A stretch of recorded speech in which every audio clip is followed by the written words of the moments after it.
I got two names here. So the Cowboys have been named as a potential trade destination for Vikings defensive tackle Michael Pierce.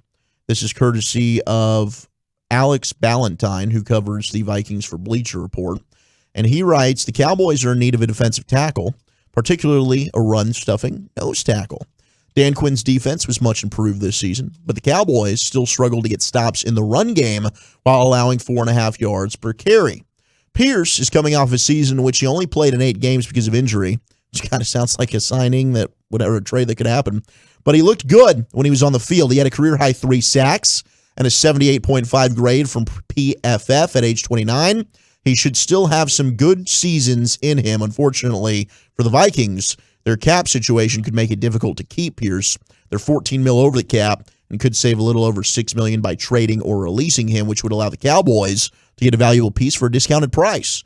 With the Vikings still taking on $4 million in dead cap, the Cowboys would just have to figure out how to make around $6 million open up, which is all they'd have to pay to get Michael Pierce. And he is a big old boy that certainly would help in terms of adding that true run-stuffing nose. So while we're looking at team building and maybe a team that's not going to be super active in free agency, this is kind of a low-budget, possible high-reward kind of move that maybe the Cowboys could be interested in.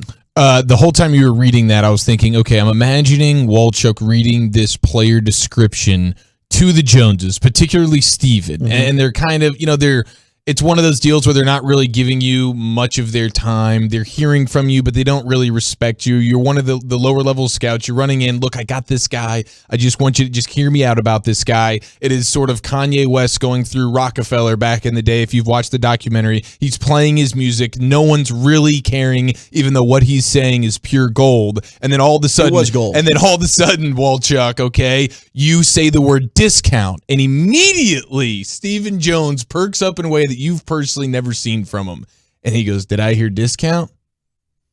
Go get me the Pierce fella. Yep, absolutely. And so that's what I'm trying to find. I'm going bargain hunting, baby. Yeah, we're shopping at the Dollar Tree, boss, because that's what you want us to do. And we're probably going to come out with a bunch of Dante Pose and Ha-Ha Dixes, but maybe, Coach, maybe, Michael boss, Pierce. Just maybe. We'll come away with a J-Ron curse. Who knows? We might be able to get lucky there. We'll talk about J-Ron curse coming up at 9 o'clock. And we mentioned Dante Fowler, how he's been released. Well, the buzz is now starting to really circulate in terms of all the potential reasons why Dante Fowler makes a ton of sense for the Cowboys, as there's a link between Dan Quinn and Dante Fowler, which actually goes back to Dan Quinn being his position coach at the University of Florida. And in terms of him even going to Atlanta in the first place, Fowler said he definitely played a huge factor in it. We just built a relationship at that time. He used to always come and see me, talk to me. Everything was genuine. He talked to me about a lot of things as a man. Just over that 1 year span of me being there with him at UF, I went to his house. I met his wife. I had Thanksgiving with them. So there's also Joe Witt Jr., Aiden Durd. And you know what they say? 3 coaches that have a relationship with Dante Fowler there. So, look, I don't know, but it does seem likely that could be a move depending on the cost. And you know what they say, like you never really know someone until you have Thanksgiving with them. 100%. Or just a sleepover in your pajamas. That's true. And that's when the Joneses fell in love with Mike McCarthy. And I don't blame them for it.